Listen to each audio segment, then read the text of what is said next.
Hello everyone, this is Poonam Singh and welcome to my Annapurna classes. How are you? I hope you are all very good.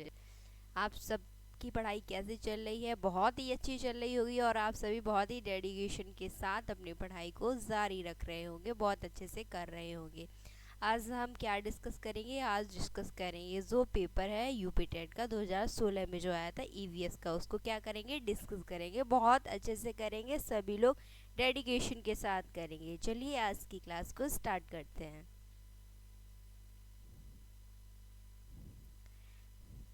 आप मैं पहले कभी भी class start होती है मैं क्या बोलती हूँ, आप एक एक क्वेश्चन को बहुत अच्छे से अटेम्प्ट करेंगे और जो मेन जो बात होती है आपको बोलना है। आपको कैमरे के आप बैठे हो आराम से, आपको बोलना है मेरे साथ साथ।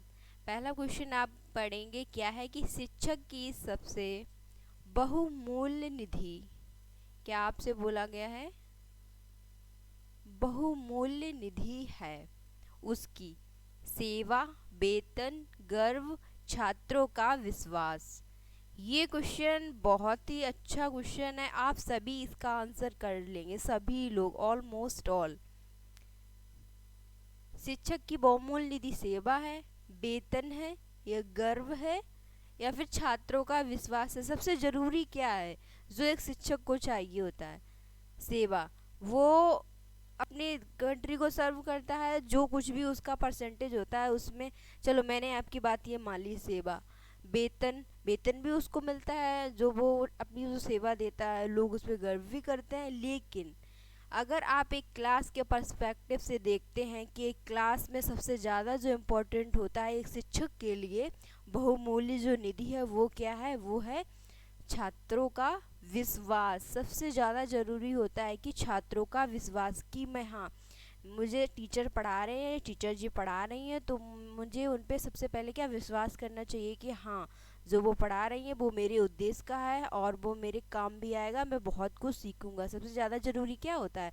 विश्वास होता है, छात्रों का विश्वास सबसे ज़्यादा ज़रूरी होता है। जो आपको अचीव करना होता है आपके जो टीचिंग करियर में, वो होता है छात्रों का विश्वास। तो इस क्वेश्चन का ये राइट आंसर है कि शिक्षक की सबसे बहुमूल्य निधि क्या है?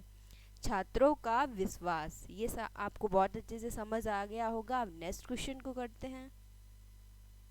नेक्स्ट पढ़ेंगे आप सभी लोग मेरे साथ। परिकल्पना को बार बार परीक्षण करने से गलत नहीं पाया जाता है तो वह एक क्या है? सिद्धांत है, कानून है, खोज है, या मूल संकल्पना है? कोई भी आपके पास एक परिकल्पना है, आप उसको कितनी बार भी उसको आप दोहरा रहे हैं, कितनी बार भी उसको बार बार कर रहे हैं, लेकिन वो चेंज नहीं हो रही है। क्या वो चेंज नहीं हो रही है? परीक्षण करने से वो चेंज नहीं हो रही है तो वो क्या कहलाएगा? सिद्धांत, खोज, कानून, मूल संकल्पना।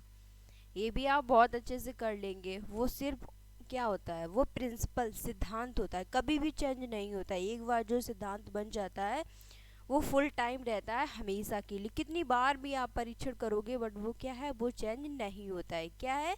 सिद्धांत है, सिद्धांत, प्रिंसिपल। ये क्वेश्चन देखिए, निम्नलिखित में से सबसे उपयुक्त शिक्षण विधि है। आपसे पूछा गया है कि सबसे उपयुक्त शिक्षण विधि है। आपके सामने चार ऑप्शन दिए गए हैं। पहले ऑप्शन में आपसे क्या बोला गया है? विचार गोष्ठी एवं श्रुतलेख, श्रुतलेख एवं दिया गया कार्य, विचार गोष्ठी एवं कार्य योजना, व्याख्यान एवं श्रुतलेख। अब आपको बताना है कि सबसे जो उपयुक्त शिक्षण विधि है वो इनमें से कौन सी है। श्रुतलेख आपको पता होगा क्या होगा? श्रुतलेख मतलब जो सुनकर जो लिखते हैं वो क्या लिखते हैं? इमला, डिक्टेशन, श्रुतलेख। इसका जो राइट ऑप्शन होगा वो होगा विचार गोष्ठी एवं कार्य योजना। अब इसको कैसे करेंगे? देखिए, सबसे ज़्यादा जो विचार गोष्ठी होता है, जो डिस्कशन होता है, जो ग्रुप डिस्कशन होता है, आप अपने फ्रेंड सर्कल में बैठते हैं, उससे आप जितना अच्छा सीख सकते हैं और जितना जल्दी एक दूसरे से डिस्कशन के थ्रू, वो सबसे ज़्यादा इफेक्टिव होता है। कार्य योजना, और योजना भी आपको बनानी है, कार्य योजना। तो सबसे उपयुक्त शिक्षण विधि क्या होगी? विचार गोष्ठी एवं कार्य योजना। ये आपका क्या है? राइट ऑप्शन है। नेक्स्ट क्वेश्चन को देखिए, निम्नलिखित में से कौन ग्रीन हाउस गैस नहीं है? ये बहुत ही ज़्यादा इम्पॉर्टेंट है। एनवायरनमेंट से रिलेटिव कोई भी क्वेश्चन होता है, इस टाइप का क्वेश्चन बन जाता है बहुत ही ज़्यादा कैसा क्वेश्चन, इम्पॉर्टेंट क्वेश्चन बन जाता है। ये पिछली बार भी पूछा गया था, आगे भी आने की इसकी बहुत ही ज़्यादा संभावनाएं होती हैं, इस टाइप के जो भी आपके क्वेश्चन बनते हैं। अब आप देखेंगे कि ग्रीन हाउस गैस नहीं है, कौन सी नहीं है। ऑप्शन फर्स्ट में आपको दिया गया है कार्बन डाइऑक्साइड, ऑप्शन सेकेंड में दिया गया है नाइट्रस ऑक्साइड, ऑप्शन थर्ड में दिया गया हीलियम, ऑप्शन फोर्थ में आपको दिया गया मीथेन। अब आपको बताना है, ये क्वेश्चन मैं आपको करवा चुकी हूँ, आपको याद होगा अगर आपने पिछली क्लासेस ली होंगी तो। ग्रीन हाउस गैस नहीं है, कार्बन डाइऑक्साइड ये है, और ये सबसे ज़्यादा इम्पॉर्टेंट है ग्रीन हाउस गैस में। कार्बन डाइऑक्साइड, नाइट्रस ऑक्साइड जो N2O होता है ये भी है, मीथेन ये भी है। तो ये सभी हैं क्या हैं, ग्रीन हाउस गैस हैं। हीलियम ये ग्रीन हाउस गैस नहीं है, तो आपका राइट ऑप्शन क्या हो जाएगा, हीलियम। इसमें और भी आते हैं, जलवाष्प भी इसी में आता है, क्या आता है, जलवाष्प, ये भी पूछा जाता है। तो ये क्या है, ग्रीन हाउस गैस के अंतर्गत आता है, carbon dioxide, nitrous oxide, methane, जल वाष्प। ये आपने अच्छे से कर लिया। अब नेक्स्ट क्वेश्चन को देखिए, ध्वनि प्रदूषण का मापन किस इकाई द्वारा किया जाता है? जूल, डेसिबल, न्यूटन, नैनो इकाई। अब आपको बताना है कि ध्वनि प्रदूषण को आपको मापना है, तो आपको इनमें से किस मात्रक की आवश्यकता होगी, ये बताएंगे आप। ध्वनि जो प्रदूषण होता है वो मापा जाता है डेसिबल में। बहुत ही अच्छा क्वेश्चन है, क्या है, बहुत ही ज़्यादा इम्पोर्टेंट है, तभी ये पूछा भी गया था। डेसिबल क्या है, डेसिबल है, ये आपको याद रखना है। इस क्वेश्चन को देखिए, निम्न नदियों में से कौन सी नदी बंगाल की खाड़ी में गिरती है? आपके सामने ऑप्शंस दिए गए हैं, ताप्ती, सुवर्ण रेखा, नर्मदा, सिंधु। अब आप बताएंगे कि इनमें से कौन सी बंगाल की खाड़ी में गिरती है। अगर मैं आपको इस क्वेश्चन के बारे में बताऊं, जैसे कि ये मैंने नीचे का पार्ट बना दिया, इधर क्या है, इधर है ये बंगाल की खाड़ी, क्या है, बंगाल की खाड़ी, और इधर क्या है, इधर है अरब सागर, ये क्या है, अरब सागर, अरब सागर। अब आप देखेंगे कि बंगाल की खाड़ी में गिरती है ताप्ती। अगर आपको पता होगा ताप्ती कहाँ गिरती है, ताप्ती गिरती है अरब सागर में। कहाँ गिरती है, अरब सागर में। सुवर्ण रेखा, नर्मदा, नर्मदा भी गिरती है कहाँ पर, अरब सागर में। सिंधु, सिंधु भी ऐसे ऊपर से होते हुए इंडिया का जो मैप होता है, ये मैंने पूरा ड्रॉ कर दिया, ये देखिए, तो यहाँ पर ये सिंधु कहाँ गिरती है, अरब सागर में। लेकिन जो सुवर्ण रेखा है वो कहाँ गिरती है, बंगाल की खाड़ी में। तो आपने इस क्वेश्चन को बहुत ही अच्छे से कर लिया। आप यहाँ पर एक पॉइंट आप क्या याद रखेंगे कि जो नदियाँ कहाँ गिरती हैं, अरब सागर में गिरती हैं, वो किसका निर्माण करती हैं, वो ज्वार नद मुख का निर्माण करती हैं। ये क्वेश्चन भी आपका बन सकता है, ज्वार नद मुख, एस्चुरी जिसको बोलते हैं, ज्वार नद मुख का निर्माण करती हैं। और जो नदियाँ बंगाल की खाड़ी में गिरती हैं, मतलब जिनका मुहाना बंगाल की खाड़ी में है, वो डेल्टा का निर्माण करती हैं। किसका निर्माण करती है, डेल्टा का निर्माण करती हैं। तो ये आपको ये याद रखना है। नेक्स्ट क्वेश्चन को करेंगे, निम्न में से किस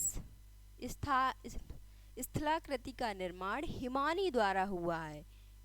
लेपीज, यू आकार की घाटी, वी आकार की घाटी, या जल प्रपात। अब आपको बताना है, ये जो मेनली क्वेश्चन आपका जो पूछा गया है कि इसमें जो आकृति है, स्थलाकृति, पूछा गया कि हिमानी द्वारा किसका निर्माण होता है, तो इसका जो राइट ऑप्शन है यू आकार की घाटी। यू आकार की घाटी मतलब हिमानी जो जो बर्फबारी होती है उसके द्वारा यू आकार की घाटी का निर्माण होता है। अगर वी आकार की घाटी की मैं बात करती हूँ, जो वाटरफॉल्स होते हैं, जो जलप्रपात, उसके द्वारा इसका निर्माण होता है। लैपीज, इसका निर्माण भूमिगत जल के द्वारा, इसकी जो आकार है, जो इसकी शेप है, वो भूमिगत जल के द्वारा बनती है, जो लैपीज होता है। तो ये क्वेश्चन आपने बहुत अच्छे से किया और सभी क्वेश्चन को बहुत अच्छे से करेंगे। एक एक क्वेश्चन को एक बार समझ नहीं आता तो आप इसको क्या करेंगे, दोबारा इसको पढ़ेंगे। ये क्वेश्चन देखिए, पेडागोजी का है। राकेश कक्षा 5 पर्यावरण विज्ञान शिक्षक द्वारा दिए गए कार्य को समय से प्रस्तुत नहीं करता है। ठीक है, वो कार्य नहीं कर पाता है। कक्षा 5 में एक बच्चा पढ़ता है और वो शिक्षक उसको जो काम देती है टीचर जी, वो उसको वो कर नहीं करता है। अतः सबसे उपयुक्त तो सुधारात्मक उपाय हो सकता है। एक बच्चा है, वो वर्क करके नहीं लेके आया है, तो आपकी तरफ से क्या रिस्पॉन्स आएगा, आप उसको किस टाइप से सुधारेंगे, ये पूछा गया है। पहला है कि आप जाएंगे जो वहाँ के प्रिंसिपल हैं उनको जानकारी मिलाना, कि उनकी जानकारी में ये सूचना देंगे कि ये फला फला बच्चा है, इसने ये नहीं किया है। या फिर खेल की कक्षा में जाने पर प्रतिबंध लगाना, या फिर उस बच्चे ने वर्क नहीं किया है इसलिए आप क्या कर रहे हैं कि उसको खेल की जो कक्षा होती है उसमें आप उसको मना कर रहे हैं कि ये बच्चा है ये नहीं जाएगा और सभी जाएंगे। या फिर उसकी अनियमितताओं के कारणों का जानकारी, मतलब उसको जानकर पहले उसके बारे में जाना, उसके बाद उसे सही मार्गदर्शन देना। या फिर उसकी अनियमितताओं की लिखित जानकारी उसके माता पिता को देना, ये भी सही नहीं है, ये भी सही नहीं है। सबसे ज़्यादा जो इनमें से जो राइट ऑप्शन है कि उसकी जो भी उसकी गलतियां हैं, जो भी वो करता है, जो उसकी भी अनियमितताएं हैं जिस वजह से वो वर्क नहीं करता है, उनको आपको अच्छे से जानना है कि ये रीजन है। फिर उसको क्या करना है, फिर उसी के बेस पे उसको मार्गदर्शन करना है, उसको समझाना है, उसको बहुत अच्छे से आपको टैकल करना है। अब आप ये करेंगे, सही मार्गदर्शन देंगे। ये भी नहीं कि आप सीधे प्रिंसिपल के पास पहुंच गए, उनसे आप बोलने लगे, या फिर बच्चे को ही प्रतिबंध लगा दिया कि बच्चा इस क्लास में नहीं जाएगा, इसमें नहीं पढ़ेगा, या उनके माता पिता को नोटिस आपने भेज दिया कि आपका बच्चा वर्क नहीं करके लाता है, ये है नहीं, आप ये भी नहीं करेंगे। तो राइट ऑप्शन क्या है, उसकी अनियमितताओं को कार्डों को जानकर उसे सही मार्गदर्शन देना, ये आपका होना चाहिए पहला जो आपका एक्शन होना चाहिए बच्चे के प्रति। अब नेक्स्ट क्वेश्चन को देखिए, मध्य प्रदेश में कौन सा शहर झीलों का शहर कहलाता है। आपसे क्वेश्चन पूछा गया है कि झीलों का शहर कौन सा कहलाता है इनमें से, भोपाल, उज्जैन, इंदौर, ग्वालियर। अब आपको बताना है, अब आप बताएंगे झीलों का शहर। ये सभी कहाँ के, ये दिए गए जो भी शहर है ये सभी कहाँ के हैं, एमपी के हैं। कहाँ के हैं, एमपी के हैं, मध्य प्रदेश। मध्य प्रदेश में भी पूछा गया है कि आप भोपाल को कहेंगे झीलों का शहर है, उज्जैन को कहेंगे, इंदौर को कहेंगे, या फिर आप ग्वालियर को कहेंगे, किसे आप कहेंगे। झीलों का जो शहर होता है वो किसको बोला जाता है, वो बोला जाता है भोपाल को। किसको बोला जाता है, भोपाल को, ये आपको याद रखना है। नेक्स्ट क्वेश्चन को करेंगे। नेक्स्ट क्वेश्चन देखिए, निम्न में से कौन सा सागर यूरोप को अफ्रीका से अलग करता है। अगर आपने मैप, कभी भी आप जियोग्राफी पढ़ते हैं तो सबसे पहले आपको मैप के बारे में पता होना चाहिए, वहाँ से कि कौन सी कंट्री कहाँ पर है, कौन सा सागर या महासागर कहाँ पर पड़ा है। तो इससे क्या आती है, इससे एक क्लैरिटी आती है, आपके थॉट्स में क्लैरिटी आएगी, आप बहुत अच्छे से उसको टैकल कर पाएंगे। जियोग्राफी का क्वेश्चन विदाउट मैप करना आई थिंक उतना अच्छा नहीं होता है, उसको आप कितने टाइम तक रट्टा मार के या फिर कैसे भी आप उसको सीखेंगे, नहीं सीख पाएंगे। एक बार अगर अच्छे से आपने देखा होगा तो आप नहीं भूलेंगे। यूरोप को अफ्रीका से अलग करता है, तो कौन सा जो सागर है वो बीच में पड़ता है, ये इन दोनों के बीच में जो अलग करता है, ये आपसे पूछा गया है। लाल सागर, काला सागर, अरब सागर, या फिर भूमध्य सागर, ये आपको बताना है। इन दोनों के बीच में पड़ता है अटलांटिक जो महासागर है, उसके पास में है भूमध्य सागर, ये आपको याद रखना है। अगर आप क्या करेंगे, जाएंगे गूगल पे मैप चेक करेंगे जाके कि कौन सा महासागर या सागर कहाँ पर पड़ता है, कौन सी संधि किसको अलग करती है। जब इसकी पूरी सीरीज आएगी तब मैं आपको इसको बहुत अच्छे से डिस्कस करूँगी। नेक्स्ट क्वेश्चन देखिए, अंतर्राष्ट्रीय ओजोन दिवस मनाया जाता है। इन्वायरमेंट से जितने भी इन्वायरमेंट से रिलेटिव डेज आते हैं, चाहे वो गौरैया दिवस हो, जैव विविधता दिवस हो, पृथ्वी दिवस हो, पर्यावरण दिवस हो, आपको ये सब पता होने चाहिए। एक जगह नोट डाउन करके आपको लिखने चाहिए सभी। अंतर्राष्ट्रीय ओजोन दिवस, ओजोन दिवस मनाया जाता है। कब मनाया जाता है? 16 सितंबर को आप मनाते हैं, 7 दिसंबर को आप मनाते हैं, 30 मार्च को आप मनाते हैं, या फिर आप 22 अप्रैल को मनाते हैं? बताइए आप लोग, अंतर्राष्ट्रीय ओजोन दिवस आप कब मनाते हैं? 16 दिसंबर को। कब मनाते हैं आप? 16 दिसंबर को मनाते हैं। सॉरी, 16 सितंबर। आप कब मनाते हैं? 16 सितंबर को आप ये मनाते हैं ओजोन दिवस। ओजोन दिवस बहुत अच्छे से करेंगे। इससे रिलेटिव मैंने आपको बहुत अच्छे से डिस्कस किया है कि ओजोन जो है, जो लेयर होती है वो कहाँ पे होती है? समताप मंडल में होती है। जो परावैंगनी जो किरणें आती हैं उसको ये रोकती है। किस तरीके से हमारी कैंसर से रक्षा करती है? इस टाइप के जो क्वेश्चन बनते हैं, इसकी इकाई क्या होती है? ओजोन परत की डॉप्सन होती है। इससे रिलेटिव भी बहुत सारे क्वेश्चन बनते हैं, आगे करेंगे। किसी खाद्य श्रृंखला में शाकाहारी होते हैं। अब आपसे पूछा गया है कि एक कोई खाद्य श्रृंखला आपसे घास के मैदान की दे दी गई, या कोई मरुस्थल की दे दी गई, या फिर समुद्र की दे दी गई।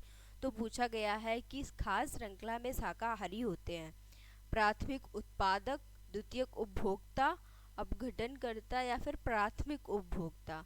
तो आपको ये याद रखना है कि किसी भी खाद्य श्रृंखला में जो शाकाहारी होते हैं वो सबसे कहाँ पर होते हैं?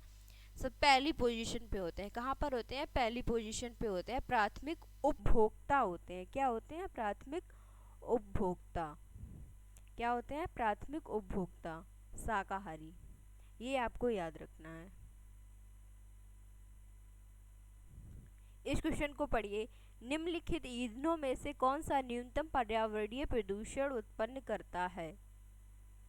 न्यूनतम मतलब इन 4 ऑप्शन आपके सामने दिए गए, इनमें से सबसे कम जो पर्यावरण प्रदूषण उत्पन्न करता है वो कौन सा है, ये आपको बताना है। डीजल, पेट्रोल, हाइड्रोजन, कोयला। अब आप बताएंगे कौन सा है इनमें से। डीजल भी करता है बहुत ज़्यादा मात्रा में, पेट्रोल भी करता है, और कोयला भी करता है। जो सबसे जो कम पर्यावरण प्रदूषण करता है, जो भी हमारा इन्वायरमेंट है, सबसे कम जो प्रदूषित होता है वो होता है हाइड्रोजन से। इसीलिए जो भी जितने भी कोशिश की जा रही है वैज्ञानिकों के द्वारा कि जितने भी वाहन हैं उनको क्या हाइड्रोजन के थ्रू चलाएं, जिससे कि पर्यावरण प्रदूषण क्या हो, बहुत कम मात्रा में हो। भविष्य में आप सबको जो गाड़ियां हैं डीजल पेट्रोल की जगह हाइड्रोजन से चलती हुई दिखेंगी। ये प्रोजेक्ट आने वाला है आगे जितने भी वर्षों में। आगे देखिए क्वेश्चन क्या कह रहा है। संकटग्रस्त जंतु दैत्याकार पांडा। पांडा ये भालू की प्रजाति है। क्या है? भालू की प्रजाति है।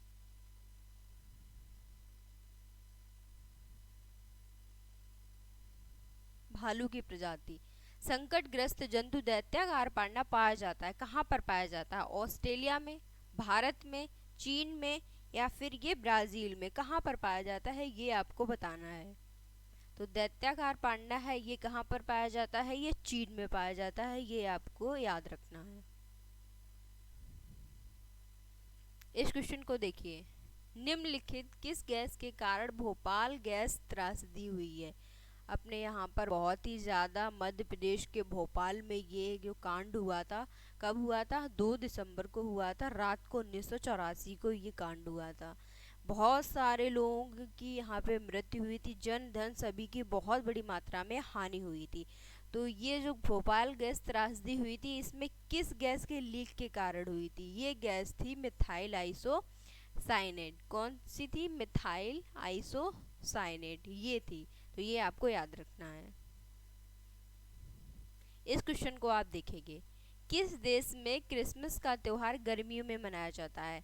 हमारे यहाँ कब मनाया जाता है ये क्रिसमस की? अगर मैं बात करती हूँ 25 दिसंबर।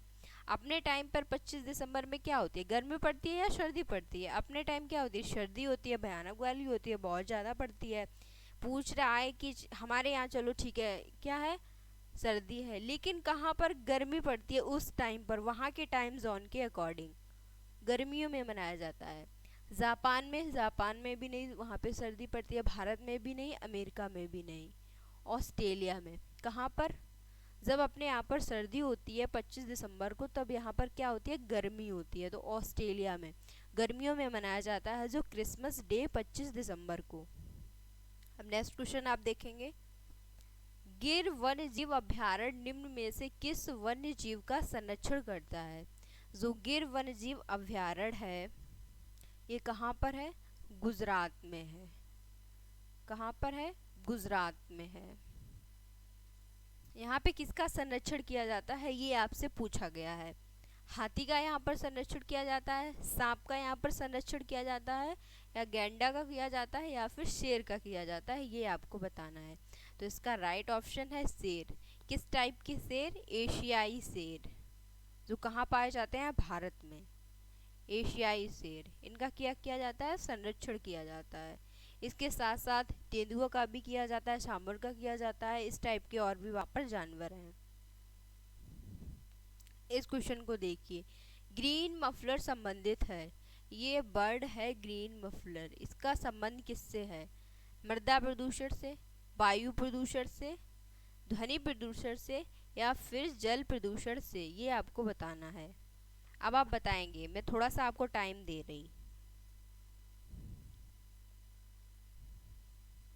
ग्रीन मफलर ये आपका संबंधित है ध्वनि प्रदूषण से। ये मृदा प्रदूषण से संबंधित नहीं है, ना ही ये वायु प्रदूषण से संबंधित है, और ना ही ये जल प्रदूषण से संबंधित है। ये जो वर्ड है ये है ग्रीन मफलर, ये ध्वनि प्रदूषण से संबंधित है। ये आपको याद रखना है।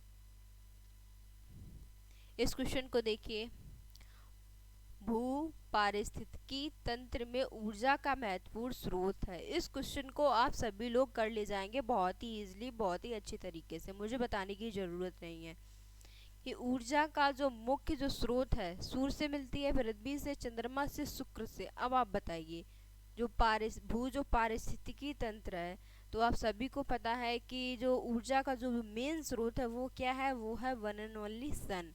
क्या है? सूर्य। पृथ्वी पर भी वहीं से ही क्या आती है? ऊर्जा आती है। जितने भी चंद्रमा के पास तो अपनी कोई लाइट भी नहीं है, वो खुद ही दूसरे पर डिपेंड है, और शुक्र भी सूर्य पर ही निर्भर है। मेनली जो सबसे बड़ा जो आप बोल सकते हो ऊर्जा का जो महत्वपूर्ण स्रोत है वो क्या है? वो सन है। तो ये बहुत ही सिंपल क्वेश्चन था, बहुत ही अच्छा क्वेश्चन था, आप सभी ने कर लिया होगा। हम्म टाइटन किस ग्रह का प्राकृतिक उपग्रह है? टाइटन, ये आपको बताना है। टाइटन किस ग्रह का उपग्रह है, मतलब सैटेलाइट है या फिर मून है? वरुण का, बुध का, शनि का, शुक्र का? अब आपको बताना है। सबसे पहले तो आप देखिए, बुध का तो उपग्रह ही नहीं है, शुक्र का भी नहीं है, इसमें से वरुण का है और शनि का है। लेकिन अगर मैं टाइटन की बात करती हूँ तो जो टाइटन है वो शनि का है। किसका है? शनि का है। शनि किस नंबर पे आता है? 6 नंबर पे आता है ये प्लैनेट। इसके बाद अरुण, वरुण, टाइटन। तो टाइटन किसका है? शनि का है। इस टाइम पर सबसे ज़्यादा अगर मैं मून की बात करती हूँ, किसके पास है? वो शनि के पास। सबसे पहले पहले जो था वो बृहस्पति के पास थी, बट अब बृहस्पति के पास नहीं है। अब इसकी ज़्यादा वैज्ञानिकों ने, नासा ने इसकी खोज कर ली है। इस क्वेश्चन को देखिए, निम्नलिखित में से कौन सी बायोडीजल की फसल है? ये भी आप ऑप्शन के थ्रू करेंगे, बहुत अच्छे से आप कर ले जाएंगे कि बायोडीजल की फसल है कपास, जेट्रोफा, गन्ना, आलू। वैसे भी अगर आपको इस क्वेश्चन नहीं भी आता है तो भी आप करेंगे कि कपास ये तो सुना है, इसको भी मैं जानती हूँ, गन्ना, आलू, यही एक अलग ये बैठा है, मतलब यही हमारा क्या होगा? राइट ऑप्शन होगा। तो इस तरीके से आप बहुत अच्छे से, क्योंकि इसमें क्या है 25 to 30% इसमें ऑयल निकलता है, तो ये बायोडीजल की क्या है? एक फसल है। इस क्वेश्चन को देखिए, भूमंडलीय तापन का कारण है हिमनदों में वृद्धि, कार्बन डाइऑक्साइड में वृद्धि, कार्बन डाइऑक्साइड में कमी, या वनों में वृद्धि? भूमंडलीय तापन, जो टेम्परेचर होता है वो बहुत ज़्यादा हो जाता है, इसी के कारण क्या होता है? बर्फ़ होती है वो पिघलने लगती है, बर्फ पिघलने लगती है, तो उसका ये कारण क्या है? यही कारण होता है जो ग्रीन हाउस गैस होती है, कार्बन डाइऑक्साइड में क्या हो जाना, वृद्धि हो जाना। क्या हो जाना? वृद्धि हो जाना। यही मेन जो कारण है, सबसे ज़्यादा खतरनाक होती है। नेक्स्ट क्वेश्चन को आप करेंगे, निम्नलिखित में से किसमें सर्वाधिक जैव विविधता पाई जाती है? जैव विविधता सर्वाधिक कहाँ पर पाई जाती है, ये आपसे पूछा गया है। शीतोष्ण पर्णपाती वन, या फिर उष्णकटिबंधीय सदाबहार वर्षा वन, या शीतोष्ण घास प्रदेश बायोम, या फिर सबाना। अब आपको बताना है। मैं आपको बता दूं, जो सबसे ज़्यादा जो जैव विविधता पाई जाती है वो पाई जाती है उष्णकटिबंधीय जो सदाबहार वर्षा वन होते हैं। ये भूमध्य रेखा के आसपास होते हैं और सबसे ज़्यादा मात्रा में यही वन होते हैं उसके आसपास। सबसे ज़्यादा जैव विविधता यहीं पर पाई जाएगी, तो ये आपका राइट ऑप्शन हो जाएगा। नेक्स्ट क्वेश्चन देखेंगे, निम्न में से किस मृदा का निर्माण लावा द्वारा होता है? लावा कहाँ से निकलता है? ये निकलता है ज्वालामुखी से। कहाँ से? ज्वालामुखी के मुख से। ज्वालामुखी, जो भी वॉल्केनो होते हैं।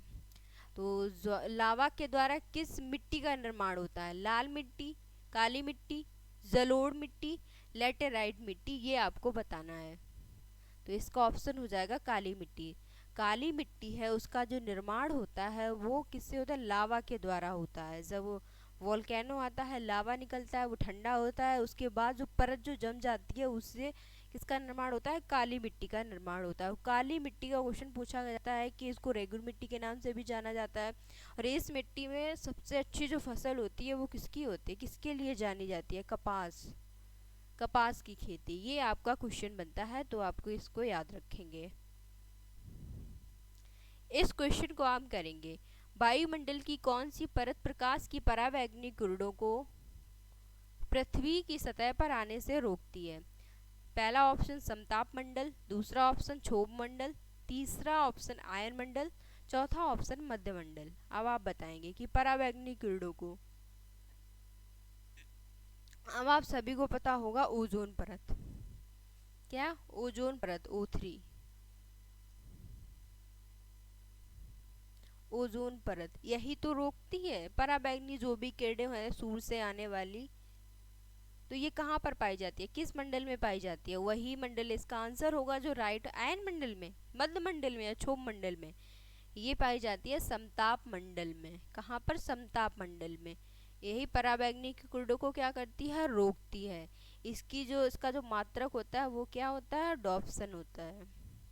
इसकी ऊंचाई की बात की जाए तो 50 होती है। अधिकतम जो इसकी ऊंचाई होती है वो भी पूछ ली जाती है। सबसे ज़्यादा इंपॉर्टेंट ऑप्शन पूछा जाता है आपसे कहाँ पर है, ये समताप मंडल में है, तो ये आपको याद रखना है। इस क्वेश्चन को देखिए, गंगा एक्शन प्लान को लाने का एक प्लान आया था, गंगा एक्शन प्लान गंगा से रिलेटिव है, मतलब गंगा एक्शन प्लान उससे रिलेटिव, गंगा से रिलेटिव कुछ करेंगे। का उद्देश्य क्या था? निम्नलिखित में से किस सुधार हेतु वो जल की गुणवत्ता में वृद्धि करना चाहते थे, या जल के वेग से संबंधित था, या जल की प्रचुरता को बढ़ाना चाहते थे, या जल के तापमान को? ये आपको बताना है।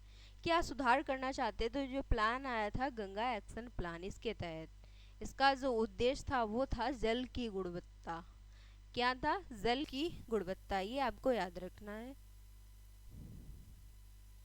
इस क्वेश्चन को देखिए, निम्नलिखित में से कौन सा वृक्ष जैविक कीटनाशक का उत्पादक है? आपके सामने ऑप्शन है नीम, देवदार, चीड़, ओक।